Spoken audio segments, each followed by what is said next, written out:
जी, उम्मीद है कि आप सब लोग खैरियत से होंगे। जैसा कि आप लोगों को पता है कि क्वेटा में अब हज़ारा बरादरी ने अपना धरना ख़त्म कर दिया है, शोहदा की तदफ़ीन भी हो गई है और प्राइम मिनिस्टर इमरान खान साहब भी क्वेटा पहुँच चुके हैं। इस हवाले से थोड़ी-सी इन्फॉर्मेशन मैं आपके साथ शेयर करना चाहता हूँ। पहले मैंने इसलिए शेयर नहीं की, इसलिए कि उस वक़्त धरना चल रहा था और जो मामलात थे, उस वक़्त ज़रूरी था कि वो मामलात पहले ख़त्म हों, अच्छे तरीके से, खुश उसलूबी से उनको निपटाया जाए और उसके बाद लोग उसके ऊपर तबसरे करें। इसलिए कि वो लोग जिनके प्यारे उस वाक़ये में शहीद हुए, वो लोग पहले ही गम में न डालें और हम अपने उसके ऊपर तबसरे शुरू कर दें और बातें शुरू कर दें, तो वो मुनासिब नहीं था। आज की इस वीडियो के अंदर मैं आपको थोड़ी-सी इन्फॉर्मेशन देना चाहता हूँ कि क्वेटा के अंदर जब ये वहाँ पे लोगों ने धरना दिया और वो जेन्युइन लोगों का कंसर्न था, लेकिन उसके अंदर बाद में कुछ ऐसे लोग शामिल हो गए, जिन्होंने आके उसमें अपने मकासद को, अपने सियासी मकासद और जो दीगर उनके मकासद हैं, उसको हासिल करने के लिए इस तमाम सिचुएशन को यूज़ करने की कोशिश की। और सबसे ज़्यादा इम्पोर्टेंट चीज़ जो मैं आपके साथ शेयर करूँगा, जो इन्फॉर्मेशन मुझे मिली है, उस इन्फॉर्मेशन के मुताबिक पाकिस्तान के अंदर मीडिया से रिलेटेड कुछ शख्सियात ने इस सारे मामले को ख़राब करने के लिए अपना किरदार अदा करने की कोशिश की।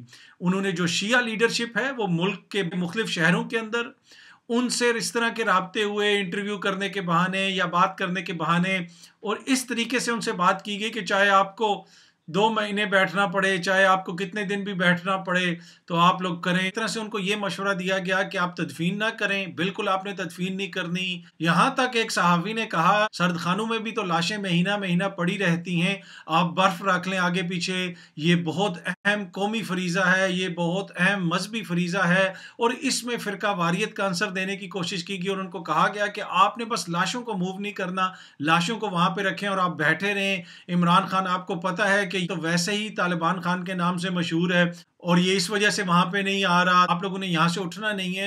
हुकूमत जो भी आपसे वादे कर रही है, वो अपने वादों पे पूरा नहीं उतरेगी। अगरचे कि उनके तमाम मुतालबात थे, वो हुकूमत ने मान लिए थे। प्राइम मिनिस्टर इमरान खान साहब ने भी अपनी तकरीर में कल भी ये कहा था कि उनके तमाम मुतालबात मान लिए गए हैं। लेकिन मीडिया की कुछ शख्सियात की जानिब से बार-बार जो लीडरशिप थी, वहाँ पे लीडरशिप थी, पाकिस्तान के दीगर शहरों में जो शिया लीडरशिप थी, उनसे बातों के दौरान कहा गया कि जी आपका कोई मुतालबा नहीं माना जाएगा। एक दफ़ा अगर आपने लाशें उठा ली, तो समझें आपकी गेम ख़त्म। अब आपने जो भी मनवाना है, जो भी मुतालबात मनवाने हैं, आप लाशों को वहाँ पे रखें। तो पाकिस्तान के अंदर सियासत तो लाशों पे होती थी, अब कुछ सहाफ़त में भी ऐसे किरदार आ गए हैं, जो सहाफ़त भी लाशों के ऊपर करना चाहते हैं और उनकी ख्वाहिश थी कि ये जो सानिया था, ये जो शहादतें थी, हज़ारा लोगों की, हमारे हज़ारा भाइयों की जो शहादतें थीं, उस मौके को यूज़ किया जाए, इस हुकूमत को जितना ज़्यादा नुकसान पहुँचाया जा सके, पहुँचाया जाए।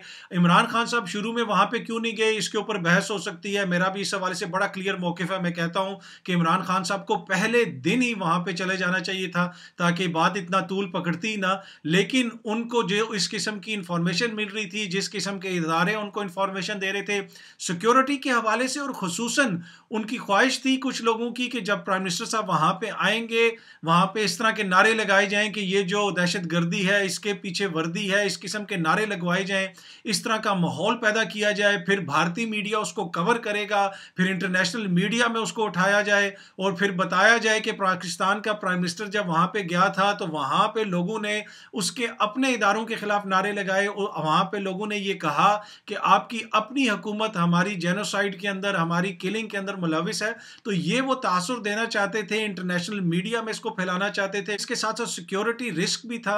इदारों ने प्राइम मिनिस्टर साहब को सिक्योरिटी के हवाले से भी कोई ब्रीफिंग दी थी। बताया गया था कि किस तरह वहाँ पे सिक्योरिटी के हवाले से इश्यूज हो सकते हैं, लेकिन सिक्योरिटी के इशू को तो आप कवर कर सकते हैं, सिक्योरिटी के मामलात को तो संभाला जा सकता है। अगर वहाँ पे इस किस्म के नारे लगाए जाते कि आर्मी चीफ भी वहाँ पे हैं, प्राइम मिनिस्टर भी वहाँ पे हैं, दीगर हुकूमती शख्सियात भी वहाँ पे हैं, वो इदारे जिनके अपने लोग 5, 10, 15 रोज़ शहीद होते हैं, शहादतें देते हैं, उन्हीं के खिलाफ वहाँ पे प्राइम मिनिस्टर के सामने नारे लगवाए जाते। और इसमें तमाम लोग नहीं, मैं हज़ारा बरादरी को नहीं कह रहा हूँ, कुछ मखसूस लोग थे जो इस सारे मामले को अपने एजेंडे के लिए इस्तेमाल करना चाहते थे। उनकी ख्वाहिश थी कि इस सारे इंसिडेंट को इस्तेमाल करके, इस सारे सहाने को इस्तेमाल करके, हज़ारा लोगों की शहादतों को इस्तेमाल करके अपने बेनिफिट के लिए यूज़ किया जाए।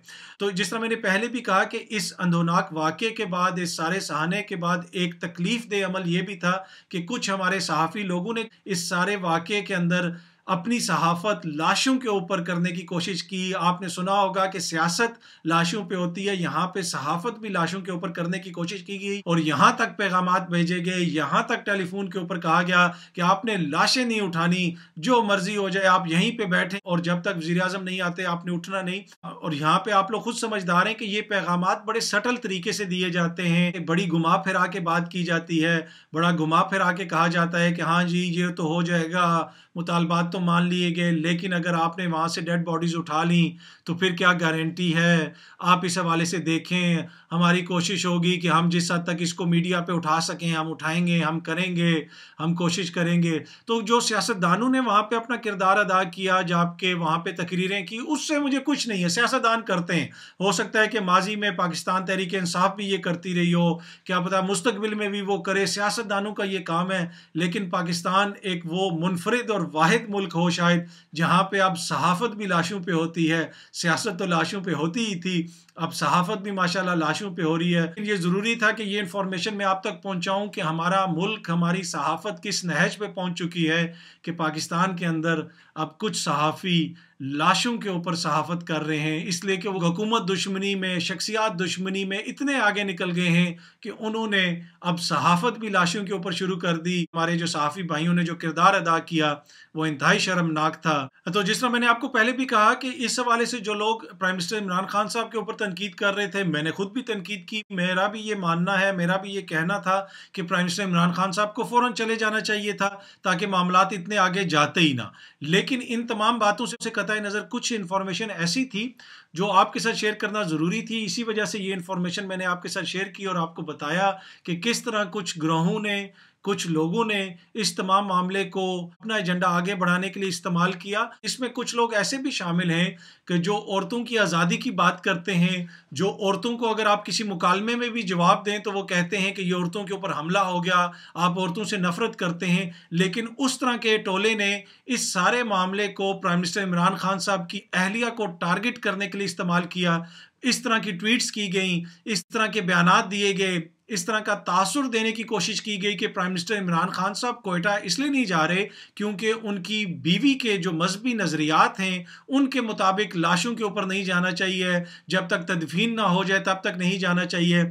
और ये सारा मलबा, अगर कोई कोताही, कोई कमज़ोरी इमरान खान की थी, उसका मलबा भी उनके बीवी के मजहबी नज़रियात, उनकी बीवी के नज़रियात के ऊपर डालने की कोशिश की गई, जो इंतहाई काबिल एतराज़ चीज़ है। एक वो खातून जिसका सियासत से कोई ताल्लुक नहीं है, जो सामने नज़र भी नहीं आती, आप इस तरह के मामलात में प्राइम मिनिस्टर को टारगेट करने के लिए, अपने सियासी मुखालफिन को टारगेट करने के लिए उस खातून को टारगेट करते हैं। तो ये इन्फॉर्मेशन मैंने आपके साथ इसलिए आज शेयर की ताकि आप लोगों को ये मालूम होना चाहिए कि अंदरूने खाना क्या कुछ चल रहा था और क्या क्या इसके पहलू थे। इसके अलावा इस सारे सहाने के, इस वाक़े के और भी बहुत सारे पहलू हैं जिसके ऊपर आने वाले दिनों में मेरी कोशिश होगी कि आपके साथ मज़ीद इन्फॉर्मेशन शेयर की जाए। शुक्रिया।